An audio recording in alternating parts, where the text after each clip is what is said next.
I had this feeling that when we came back, you were going to be gone. Nope, no poof. Here I am. Like you would just go to the bathroom or something. Hi, everybody. Welcome to Katrina Raspold and Friends. And we continue the tradition of I know the coolest people. And one of the cool people I have just been privileged to know for so long, it feels like a longer time than it has been. We could probably go back and count the years. I know it involved a Sacramento Pagan Pride that was not held in Sacramento. It was held in El Dorado County, but their Harvest Moon Festival. But I couldn't be real clear on the year. But yeah, so like 2005. That sounds about right. That sounds about right. So 20 years. Yeah.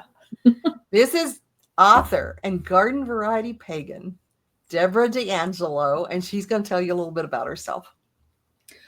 Well,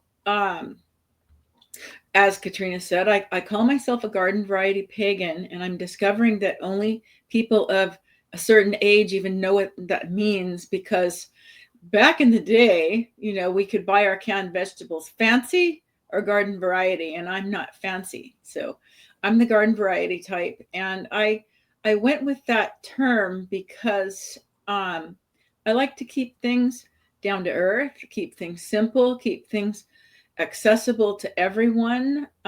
When I'm talking with people about my pagan beliefs or practices or perspectives, I don't want them to feel like, ooh, mysterious and scary. I'm not the high priestess. I don't hide my information. I'm more like the fool. Let's just leap off the cliff and talk about it.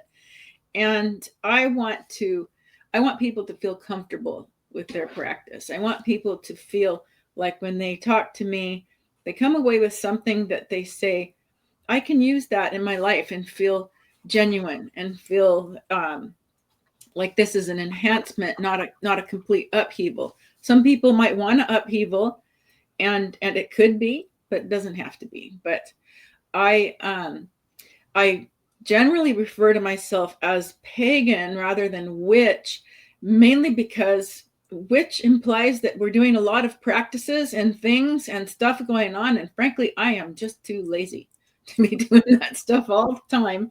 I have more of an incorporate small, regular things into daily life and make it part of your life. And I kind of crack under that pressure. And I've always been solitary practitioner. I do love going to groups. I love Katrina's gatherings, especially. Aww. And there's tacos. Oh my God. So I do love getting together with other pagans, but I've just found that both in that realm and the working realm, I don't like to supervise and I don't like to be supervised. I like to be doing my own thing. And my practices have evolved over the years. And in fact, the Harvest Festival Katrina mentioned was the very first day. And I write about this day several times in my books in the introduction. I wandered in there. Who knows why I was drawn to it. I got a flyer somewhere and I walked in. I went, finally, I found tribe. I finally found where I belong. And I remember this beautiful ritual, first ritual I ever participated in my whole life. Katrina and Eric were doing a big circle with a big elastic red cord. And we were all making a shape with it. I had no idea what I was doing, but it was wonderful. And I went, this is where I belong. This is where I need to be. And so my books sort of have come out of that. And Katrina's also been a key person in giving me a kick in the butt to do something with my tarot studies. I would have happily just studied it forever and ever and ever. And she kind of she gave me that push. And I also credit you, Katrina, with giving me a push out the door of my regular working world. And that was the best possible thing I could have done for myself. So, to be clear, I did not get you fired. Oh, no. I can't remember the exact words you said to me, but what resonated with me was something like, let's live magically. And I went, okay, let's do that. did. You really picked up that gauntlet when I threw it at you. And you were fearless. I mean, at least outwardly, with your actions, you were fearless. When we talk about somebody being fearless, it's really sort of arrogant because we're not giving credit to the fear that they feel inside and keep moving. They appear fearless. It has the appearance, but inside, there's the worry. What if this doesn't go well? But I had reached a tipping point with my position in journalism. I was a managing editor, newsprint. Remember newsprint? For 27 years. And under new management, it hit the breaking point, and it was not going to work. And you were actually one of the very supportive people. You did a tarot spread for me about it, and we talked about it, and we talked about getting out. And you were also taking a leap at the time, and we sort of took tandem leaps at the same time. And I think that's been one of the reinforcing experiences, is trusting the intuition, because that's where magic begins, is intuition. You have to trust. You have to be that fool, take that step.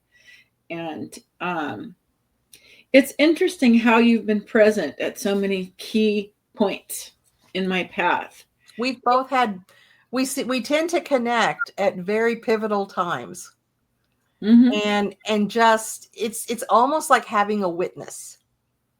It's having somebody who can say, I see you and you're going to be okay. This is going to, it may not go the way you expect, but it's going to go well. And I really appreciate that. I appreciate about you is you didn't always give me the comfortable answers. You were very confident giving me the uncomfortable answer that needed to be faced. Not, just work it out or whatever. It's like, I needed the push out the door. So I had a friend that once said to me when I divorced my first husband, there's only two. It's not like there's a big long string, but the first one. And I said, I feel like I'm jumping out of an airplane.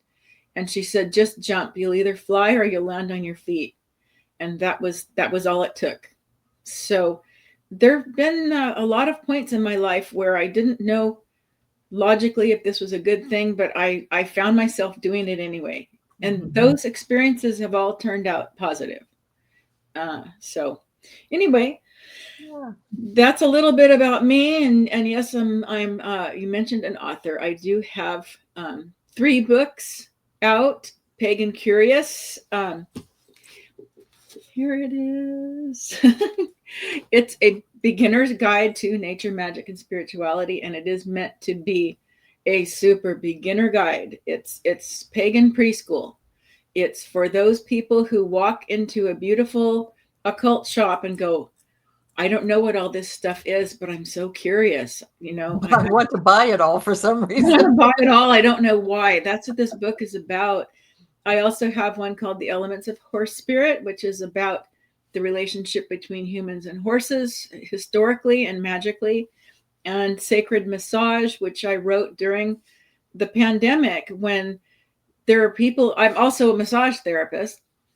So there are people who needed support and help like that, but we couldn't get it anywhere. We couldn't go to see massage therapists. So it's a book written for people who want to provide massage to a loved one, is what that book's all about. If you have an elderly parent or a child with some struggles, a spouse, a friend that can't really get to a massage therapist, or maybe it's just too far away, that's what that book is for. It's step by step. I mean, right down to place your hands this way on the body and move this way. And that one was a little tedious to write, but the product was good. But anyway, meant to offer help for free to everybody. I like being a helper. Well, you're very, very good at it. And I had the privilege of pre-reading, or actually I read it, but it was a pre-release of something else that's coming up soon. Yes, that's Pagan Curiouser. That's a follow-up to Pagan Curious. That book is taking what I wrote about in Pagan Curious. So in Pagan Curious, we find out what everything is. In Pagan Curiouser, we find out what do we do with it? How do we make it part of our lives? And they're a good little tandem pair. The second one was much harder to write. It took me 2 years.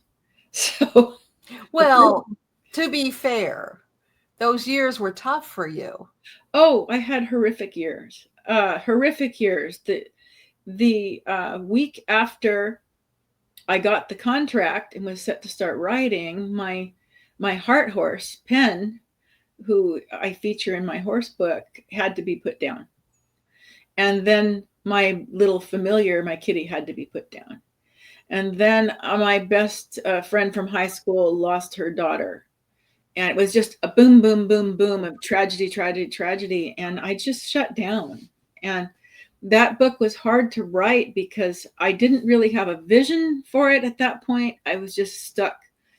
And no writing was happening at all. And I didn't have the luxury of not writing. And it was actually Katrina who connected me to a pagan grief counselor who was pivotal in changing everything.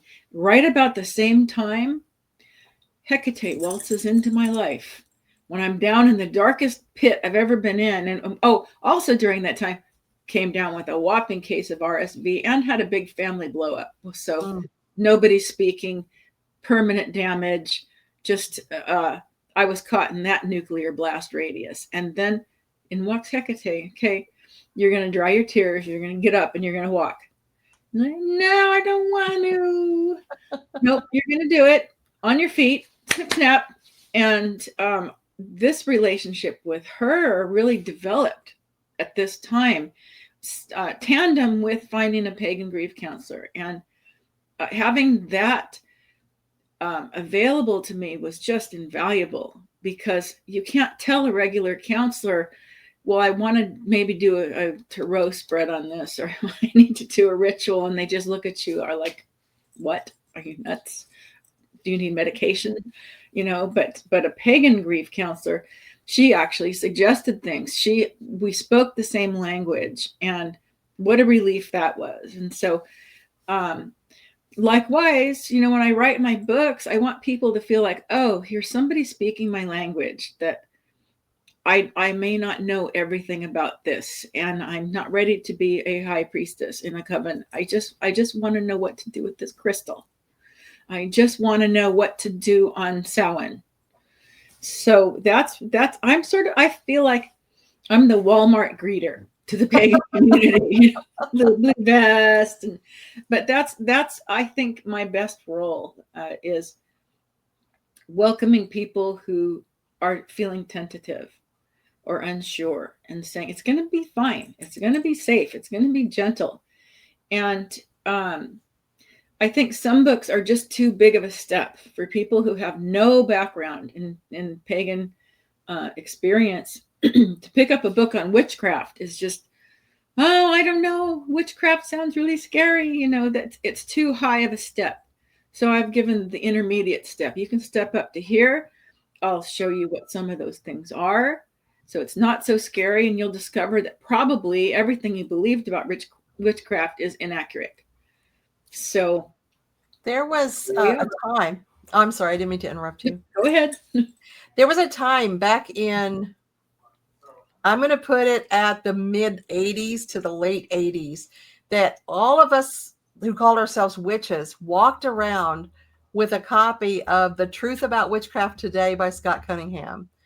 And that was what you gave to, it was just this little tiny pocketbook, and you gave it to your mom, you gave it to your aunt, you gave it to anybody who was worried about this thing that you're doing. And the thought that I had when I read Pagan Curious is, this is the new one. Oh, this is the new thing that you just want to show to the people who love you, who have preconceived ideas, to say, look, this really is okay. This isn't scary.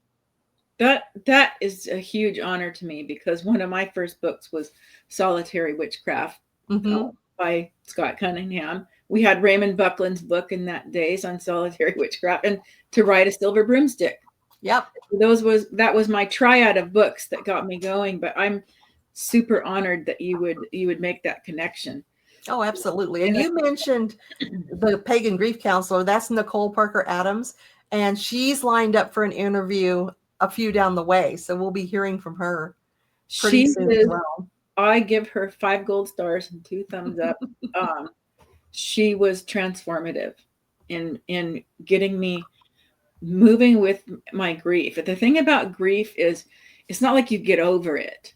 It's like you adapt to it and move forward anyway. And it never really goes away. I still have moments where it still hits me. And that may sound bizarre to people who have lost a loved one, but I'm a little bit of an odd girl. I connect to animals often more than humans. That horse was my entire heart. It was a spiritual connection that comes along once in a lifetime, where I swear he was a mystic trapped in a horse body. And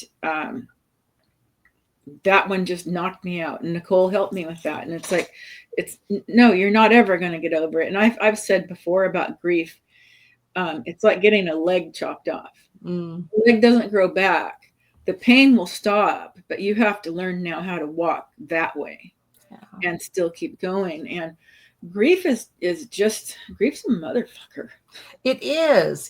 To me, it's like having a companion that's joined you on this path that you're walking, that talks all the time, that will not go away, that you can't make go away. And you just have to make it part of the landscape that they're there.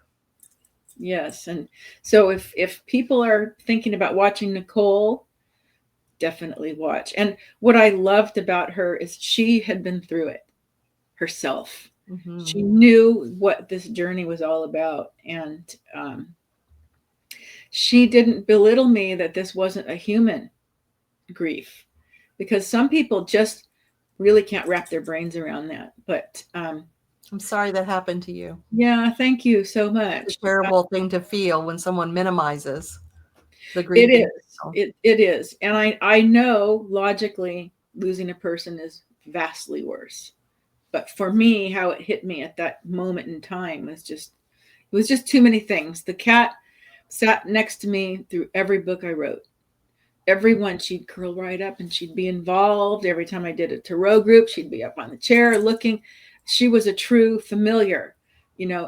She'd get up on my altars and just stare. She didn't knock it off the edge, because that's what cats do. They knock it off the edge. She would just stare, and there was something different about that particular animal. I've had lots of cats.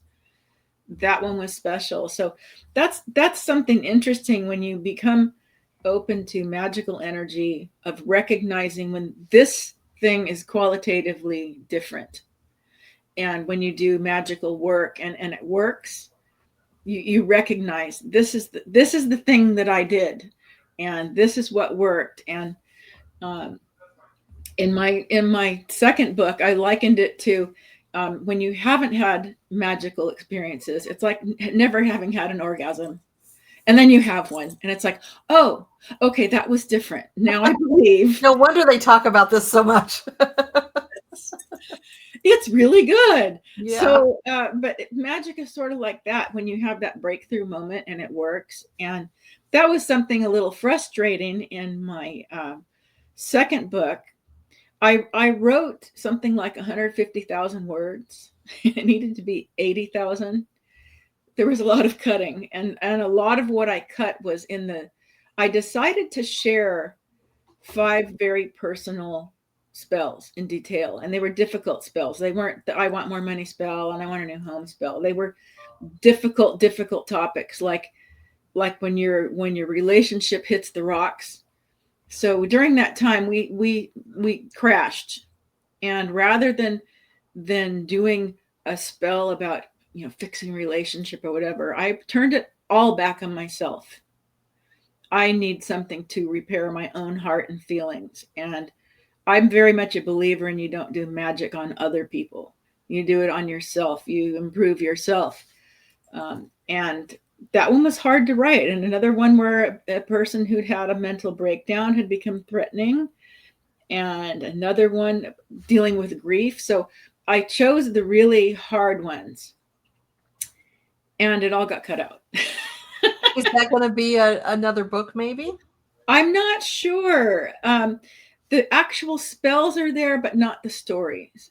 So I'm not sure. I don't know where I'm going. Some of my ideas that I want to write about, it sort of seems like I kind of got the maybe. I didn't get that enthusiastic. Yes, so you know my feelings on that, so I'll just leave off. Okay, read my mind. What I want to write about, the thing I'm most excited about at the moment, I have this little group called the Joy Witch Club. If you ever read the Joy Luck Club, see, that's where that comes from. But I think joy is magic, and I think it's something you have to cultivate, and it doesn't always just happen. So I have this little group on Facebook, the Joy Witch Club. It's a public group. Anybody can come in. Don't be a jerk. I'll boot you out. But I want to write about that. And so my idea is, what about the magic of joy? How do you cultivate joy, in particular in this world, as it is at this moment, or maybe at this point on our life path? How do you do that? How do you have joy when things aren't joyful? So that's what I'm excited about writing, but I don't know if it will happen. So I don't know. I don't know where I'm going next with it. I have to wait for the bug to bite me. And right now I'm just so thrilled to not be writing. I hear you. I understand that. So you're not writing, but you are teaching. Mm-hmm. I do teach with University Magicus. It's an online school. Their jam is mostly the paranormal. Patty Negri, who is she calls herself the Good Witch, I think. She's on TV and on Ghost Travelers and whatnot. They were very heavily into that end of the pagan world, and they suddenly decided they needed a little bit more beginner mainstream stuff. Some of their classes are pretty elaborate. So I'm again the Walmart greeter for pagan practices, and anybody can join University Magicus and watch one class only, or join and watch them all. And there's really a lot of diversity there. I have met some really cool people through there. And I learn from the people that come to my classes, I think, as much as they learn from me. But we're all having a good time. And I'm still teaching and running a tarot group that you and I started. It was maybe 2016. It's still going, and there's that, and that's a precious little group to me. They decided that they don't want anybody new. It's like, no, it's just our special little group. Okay, but it's still going along, and I do sometimes make appearances as Queen Florabella at various events, and do tarot with the public. But my events that I've been going to are geared towards environment and being responsible with the environment, green living. And so the way I go about it is I have a particular deck called the Green Oracle deck that's really geared to be welcoming to kids. And so it's got things like, every card is something children can do to feel empowered about what happens to the planet. So it's kind of a niche tarot thing that I do with that particular deck. And I really love seeing people get excited about, oh, there's something I can do. So living in tune with the planet and the environment is kind of primary for me. That's where it all begins. So I remember one of my very favorite passages actually is from Scott Cunningham. And I think it was in his book on the elements, and he was talking about the importance of recycling.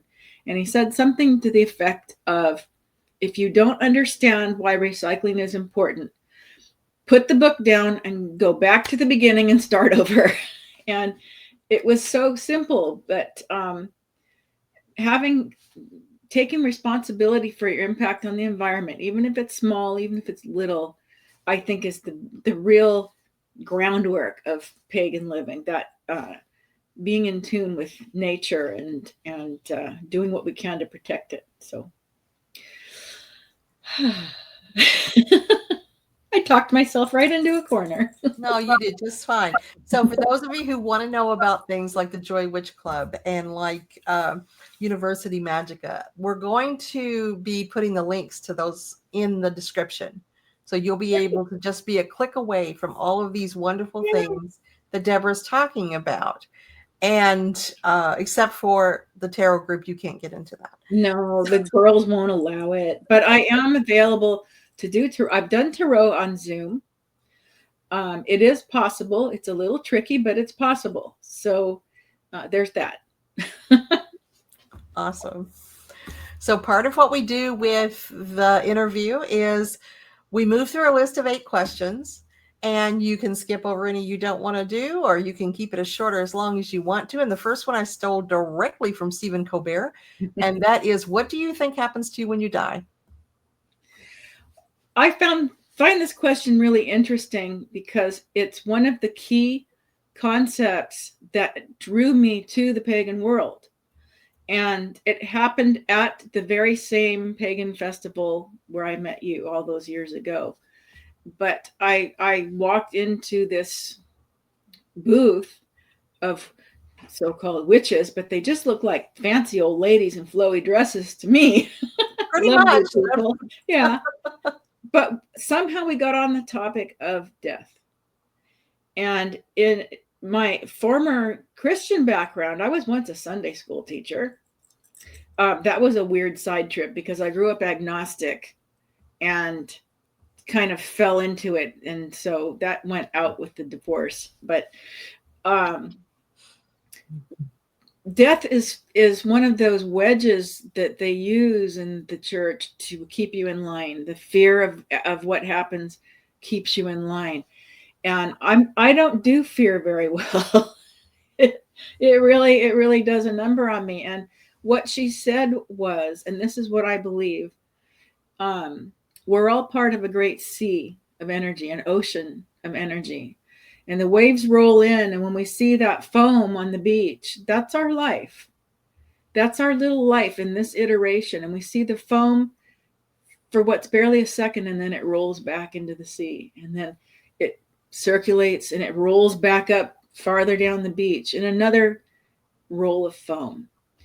And I like this because it really highlights, we have this brief little time to roll up into this world and do what we do before we get pulled back. But we're still there. We've always been there, always will be there. And to rejoin into that spirit is comforting to me. I know that, we get released from our physical body, but to me, the metaphysical body continues. And I think that's why we think of past lives and why people have after death experiences. I think right now we're just in this foam today, and then it's gone. And it sort of makes you realize you have to appreciate all of the time you get to be foam. Right. So, yeah, you and I will coin a new phrase. Are you being foamy today? How's your foam going? I'm foaming today. And now we're the fancy old ladies. Yes. Yes, we're the fancy. Sometimes I think about that the people I view as peers, we've all become the elders because so many of our elders are gone. Mm-hmm. That's such a striking difference from when I first wandered onto this path and the internet wasn't really a thing. It's where you played Farmville, and that was about it. But I had to go to festivals and talk to people and listen to them and read their books. I've met Margot Adler, and to hear their voices, it felt like something precious being passed from person to person. If you're in a coven or in a family with magical history, that gets passed to you. But if you don't have that, you turn to your elders. And it seems in modern paganism, nobody really wants to talk to the elders. They want to get their information off TikTok really fast in a tasty bite and not sit and listen to the stories. And I missed that a lot. So yeah, we have now become the elders. How crazy is that? Mind-blowing. Absolutely. It is. So speaking of that, who in your life was especially influential to you in a positive way? Now, we have lots of people that influence us negatively through trauma and through example that we don't want to follow. Who was an impact to you positively? There are so many. I mean, I've already mentioned so many ways you have been a positive influence in my life, but the big one, I think of it like in screenwriting, which is what I intended to be, was a screenwriter. That didn't happen. But in screenwriting, they have things called plot points. And a plot point is when the story's moving along and suddenly it spins off into another direction, a key point. And the person who was the plot point in my life is a columnist named Bob Dunning, who was in one of the local newspapers. And I read his column every day. And I was in my 20s. And I would think, he writes the way I think. These are like my own thoughts. And years went on. At the time, I was a social worker. So that's what I trained to be, was a social worker in college. Excuse me. And Bob, every August, would go on vacation. He would have a contest. Replace me for a day. And I thought, I can do this. I can write this. And so I entered his little contest and I won. And that terrified me. Like, I'm not a journalist. I'm not a journalist. And the years rolled on. I continued on in this job a few more years. And one day I happened to see in the garbage can, there was the announcement of that contest again. I said, I wonder if it was a fluke. I'm gonna try it again. And I won the contest twice. So that was like the universe giving me a good smack. This is where you belong, not what you're doing.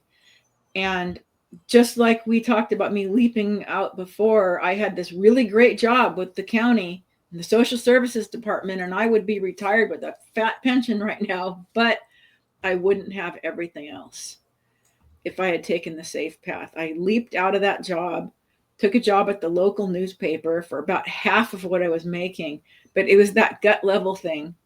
I need to do this. Even as I recognize it makes no sense, this is what I must do. And so that changed everything. That began my formal writing career.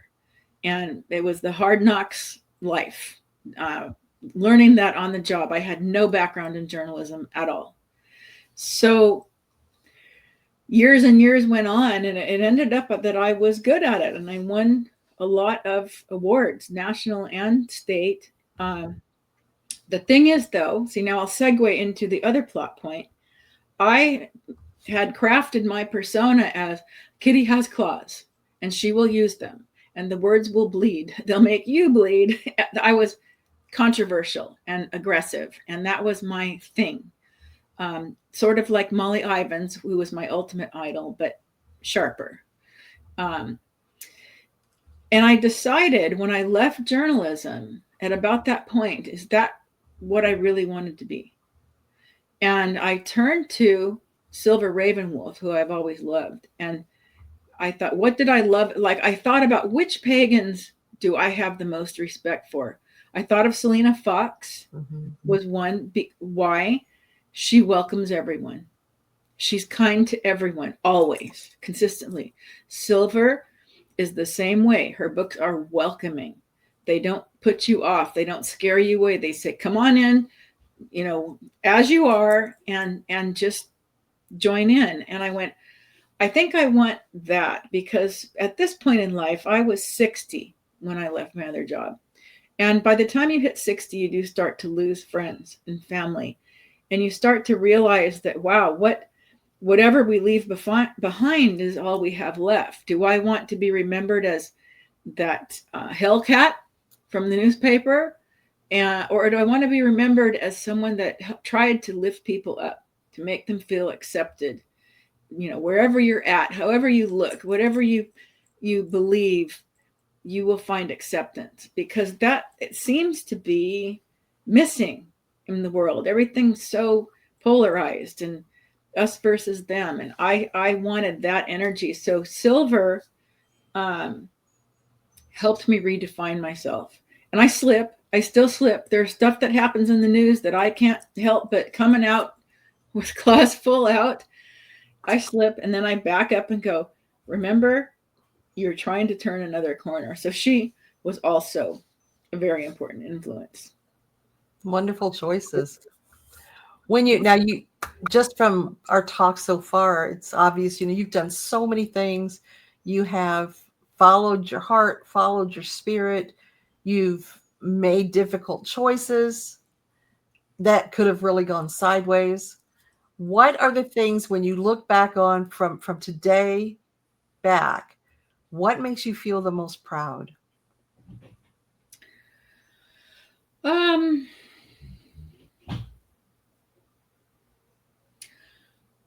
The common denominator in all those things are the times where I felt the fear and did it anyway. Because I grew up in a very alcoholic, abusive, chaotic household where fear and anxiety was in my DNA.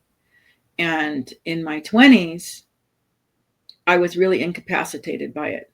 I had various phobias. I hovered over my kids and drove them nuts.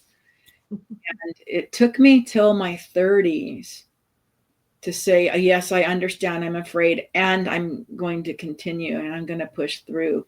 I think my career as a columnist, I'm really proud of my work. It's just that I don't want to be that aggressive anymore. And also my books, because that was a lifelong dream to write books. And that was always my goal. I always used to say, all I really want to do is be in my pajamas all day and write. So I'm proud of these things. And, it's real easy to slip into shoulda, woulda, coulda, done it earlier, done it better, done it different. But I did it at all. Yes. That's something. And I have to say one more thing, too. There have been a few people that I won't name names because they might surprise you, but a few people who I set on their course writing who are now published authors. And also back in the day, I used to have an opinion online, what do we call it? A syndicate, opinion syndicate. And you know about that, Katrina, but I wrote for that. You did. Yep. And my greatest joy was spotting someone who had the potential to write and didn't know it. And then I would bring them on and coach and coach and coach. And they would blossom into a writer. I think seeing other people succeeding gave me more pride than myself. To see somebody else fly. I've always loved being the coach. I was a junior cheerleading coach and a little league coach, and I coached writers. And I feel like essentially my book, Pagan Curious in particular, is really coaching, but prettier coaching, because it has pretty things. But I don't know if pride's the right word, but I take great satisfaction in knowing that I had a positive impact on somebody. So there you go. I love that. That's awesome. So going into a little bit of not quite as deep of a question, what movies or TV shows or podcasts or books are you really into lately? We've been going bonkers over all the Dexters. There's 4. Us too. We just four series of Dexters. I can't get enough Dexter, and now I've gotten to the end, and I have to start over. It's like we got so into Dexter that now everything else is just called not Dexter. So I'm trying to get all the way through Penny Dreadful, but which I've renamed Pretty Dreadful. I liked that, but Eric did not. It's just a lot. A lot. It's a lot. And what I really want to come back, Resident Alien and Mobland. Now, Resident Alien is hysterical, but it seems like I'm in a genre here. Dexter, Penny Dreadful, and Mobland are all not easy watches. No. So, but that's what I enjoy. Awesome. In Mobland, I've learned to speak Irish. Nice. Because understanding what they said at first, I thought I need subtitles. I don't know what they're saying. But that I like that. And book-wise, my current read is called Erie Basin, which is about a rundown bar that's been haunted by a Nicaraguan gremlin. I think it's Nicaragua. It's an okay read. I would say in general, though, the ones that I really love, I love all of Cindy Brannan's books on Hecate. Entering Hecate's garden, entering Hecate's cauldron, entering Hecate's cave. That was the first one I read. And the book sort of tumbled into my awareness about the same time that she did. And her approach is way more focused and intense than what I want, but the information she provides is just wonderful, detailed information. And she has YouTubes and she has a website. And I've really been getting a lot from that. And fiction wise, I'll read anything that's a mystery. The only kind of stories I don't like anymore, just because I read one too many, you know, it's like when you had one too many candies and then you got sick to your stomach. I don't want to read one more story about the young woman in her 20s who has magical powers and she's sworn to never use them. And somebody comes up and she has to use them. And then, of course, there's a love interest. And that formula I OD'd on. So, and I've read a lot of them. Some of them were pretty good, but yeah. So I hear Dexter's coming back, and some evil person said that in the next season of Dexter, they were going to bring back Walter White as the villain. You know, Brian Cranston. Oh, okay, but not Walter White. Good. Brian Cranston, but not Walter White. Got you. Well, we are all saying Walter White's going to end up on the table, but I heard Brian Cranston.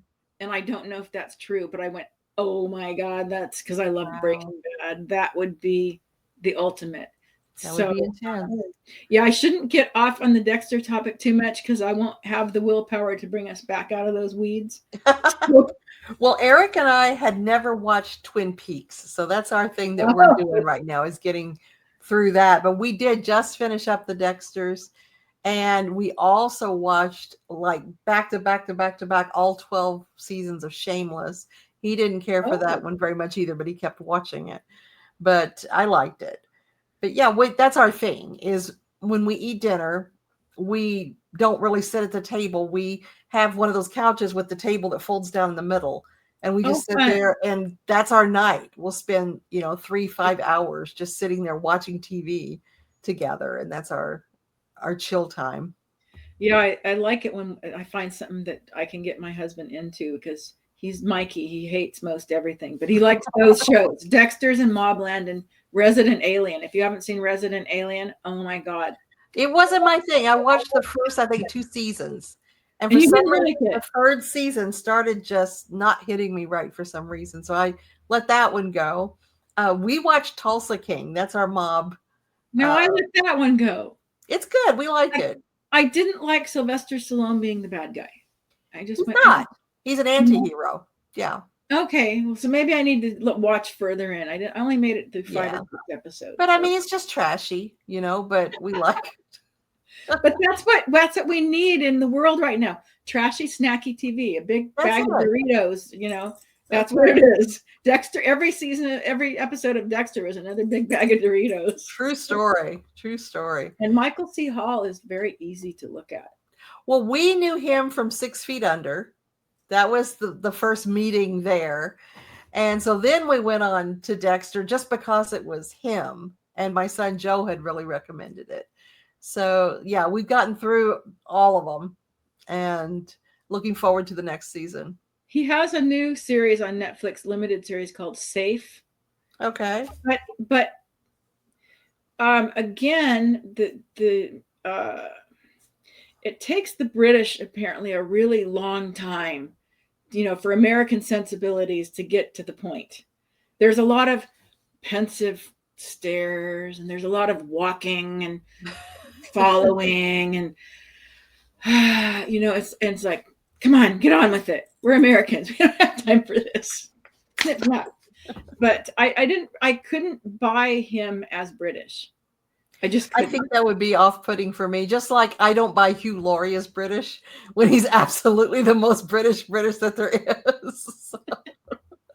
Yeah, Michael C. Hall is British now, and every so often he'd slip, and Oh, Dexter fans will catch the quirks, the eyebrows or something, and we go, there's Dexter. there it is.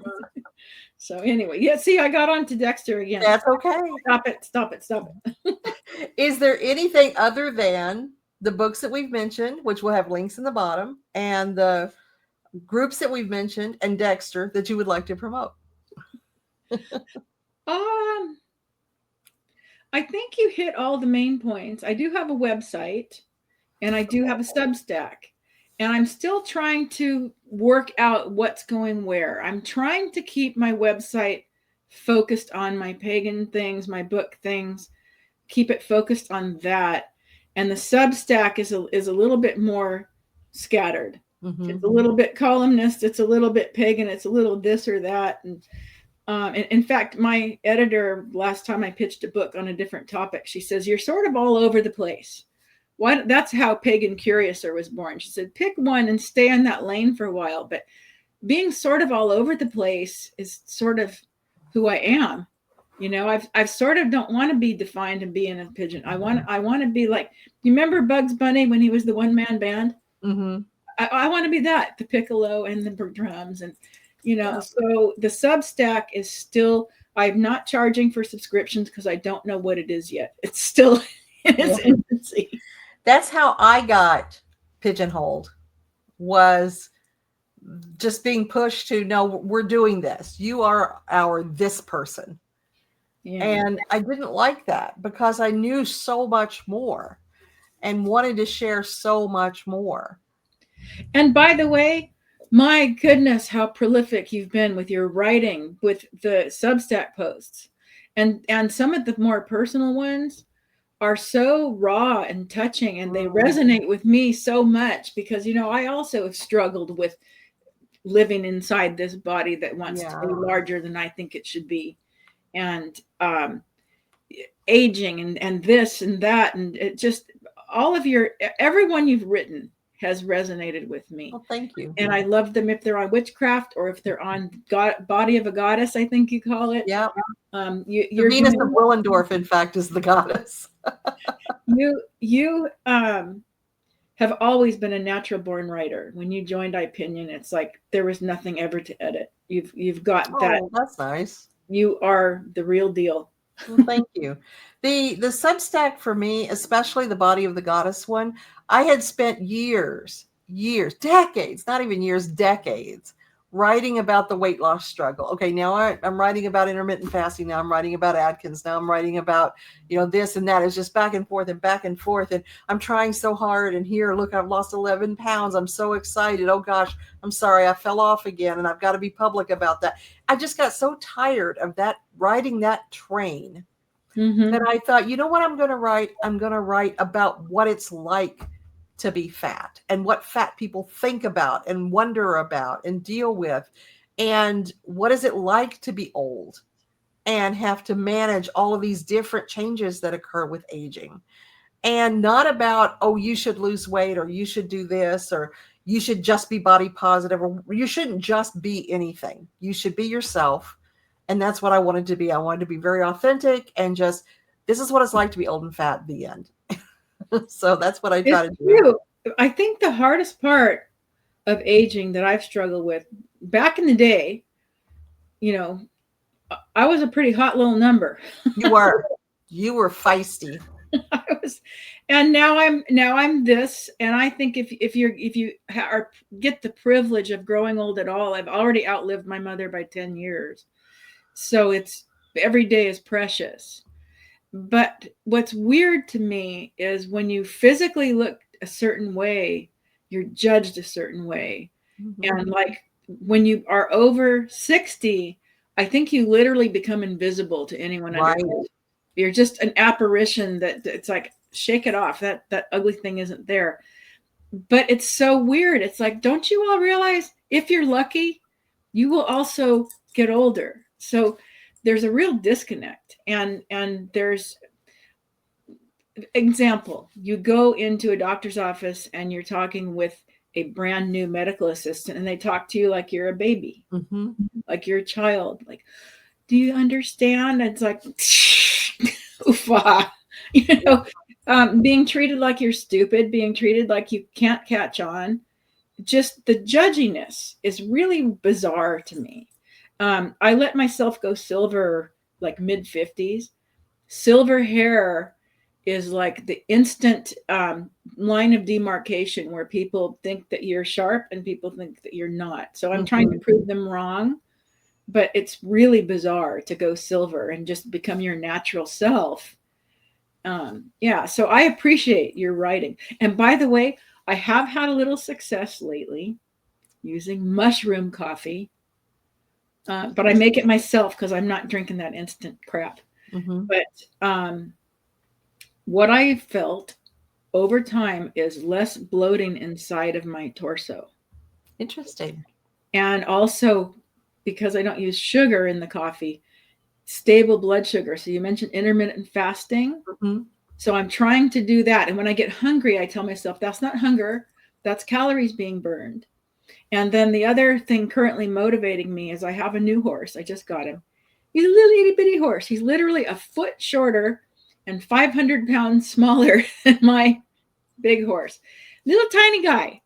And I'll tell myself, I'll be tempted to eat something and I'll say, do you really want to do that to Tino? Do you want to put another pound on this little tiny horse's back? And so it's been motivating me. It's weird what will motivate you, because I wasn't motivated a year ago. It's like, I ate the cookies. What does it matter? I can find things in my size. But, well, a year ago, weren't you writing Mac? Who was just Mac was a Mac. Yeah, he was a truck, man. He was a big old sturdy little bulldog, and I didn't worry about him at all. This horse he's a little small. It's a little bit circus bear on the tricycle kind of a deal. So you got it. Yeah, but we're making it work. I mean, it's just that I'm used to big horses, and he's a little horse. But it's weird what helps motivate you. And the other thing, honestly, I was having so much pain with extra weight. That's through my feet, my knees, my hips, my back. Everything hurts. So I just really appreciate your honesty and what this whole experience is like. And I think people have a perception that, well, you're only that way because you have no self-control or whatever. It's like, really? If it was that easy, everybody would be thin. Just lose weight. Just shut up. So, but your honesty with it is so refreshing and inspiring, and keep it up. Thank you. So do you have anything? Now, I have changed this a lot for myself in the last year or two. Do you have anything left on your bucket list that you want to do? I still want to make it to Italy. I've been taking Italian lessons online since COVID began, and I'm still awful, but I could get by. I can read pretty well. I have not the best memory to draw up the words on the spot, but going to Italy is something that we really, really want to do. That's a big deal, a big bucket list. Other than that, getting back and being able to ride my horse the way I want to, because I haven't had a sound horse in a couple of years. So that's a little bucket list. But getting to Italy, also Scotland. I love Scotland. We haven't traveled a lot. We haven't had that kind of financial fluency yet. So hitting the lottery would really help. I hear you, babe. So what is your favorite part of the day? I am a really early riser. So I like when it's still dark out in the morning and the house is quiet enough for me to hear the cat purr. A good morning to me is when I can hear the cat's paws on the carpet walking towards me. I like it that quiet, and have my coffee. And I catch up on social media, but I'm trying to be more selective and not go down the anger path. Trying to stick to the positive stuff. That darn algorithm, though, it tries to trap me and wave stuff under my nose. But also, it's a time of day, what I call, with quotes, projects. And it might be a little project. Sometimes the bite has to be very small. Like, I'm going to take all the bad pens out of the pen holder and throw them away. Sometimes it's larger, but trying to define at least one project, but I need that alone time, and I need about 2 hours of caffeine and quiet and no human conversation, and then I'm happy. So 4 a.m. I'm a happy little camper. 4 a.m. I'm getting up to pee and go back to bed. So I hands up to you. That's amazing. So if think about all the people that you know and yourself, and who would you like to send some love to today? I thought about this question long and hard. But what I came up with, rather than specifics, is I really want to send some love out to the people in our country that are suffering at the hands of things that are happening. In particular, immigrant families. I live in a town that's 50% Hispanic. Most of it is immigrant Mexican. And we have a happy little place here, but I'm starting to see in my own town that people are afraid. They're literally afraid. We had to cancel a festival recently because people were too afraid to come. And the fear that people are living with, it's bizarre to have had the experience of being in a quite bicultural town and suddenly realizing that half the town feels like at any moment they may be dragged away. And sometimes they're illegal, sometimes not, but just by the color of your skin to be dragged away, never to be heard from again. And it's across the whole country. And I've seen the videos and whatnot, and also I feel for like the trans community, the gay community, the people that I don't personally have any fear for this, and I recognize other people do, and I want them to be comforted and safe. One of my favorite things to say during meditation, when I start a meditation or a guided meditation, is you are safe. Being safe is a really big deal to me, to someone who grew up fear-based. And I've just heard personal stories of people being really afraid, and I just think it's sad. And also love to anyone who is the loved one of a victim of a school shooting or a random shooting. I just don't get what's happening to us right now, but I want love and comfort to all of them. All right, let's do it. So Okay. let's shift around, get comfy in our seats here, get really present in our bodies, feel that we're here and that we're vital, that we're living, that we're magical, that we're energy in a physical form. And feel the earth beneath you that nourishes us, holds us steady, the earth that is our home, and feel it begin to have that energy of earth move up your feet, up your legs, into your body, while at the same time we reach up to sky, those celestial bodies, the sun and the moon. The sun, the life giver, gives us warmth, represents that joy to us, and the moon that teaches us about cycles and that she'll always be there, she'll always come back around. And feel the magic of that come down into your crown, move through your body down to shake hands with that earth at about your solar plexus and your heart area, and feel them start to swirl around one another in this beautiful yin and yang, so that one has a piece of themselves within the other. And feel that energy growing, and feel the love and the compassion that you have, the empathy that you have, the desire that you have for people to be safe and to be loved and to be seen. And we're just going to send that straight out into the world and just let it flow. And just remember, it's not finite because it's coming from above, it's coming from below, and it's continuing to channel outwards, pushing and pushing outwards into the world, touching hearts, touching minds, touching spirits, leaving a little bit of ourselves, of that for ourselves inside. Because remember, we got to put a mask on ourselves before we can save anybody on the plane. So we're putting that to ourselves as well, so that we feel seen, so that we feel safe, so that we feel that others have compassion for us and appreciation for us, so that we can give that back to others. So be it. All right. Thank you for being here with me today, Deborah. Do you have anything to add before we go? No, just that I really appreciate you including me in your program, and I appreciate you, and just thank you. Well, I'm coming up with another 8 questions, so we'll have to bring you back. Okay. Anytime. Yeah, I love it. Thank you. Thanks so much for being here. And everybody, this is my friend Debra. Thank you so much, Deborah. Thank you. Bye, everybody. Bye.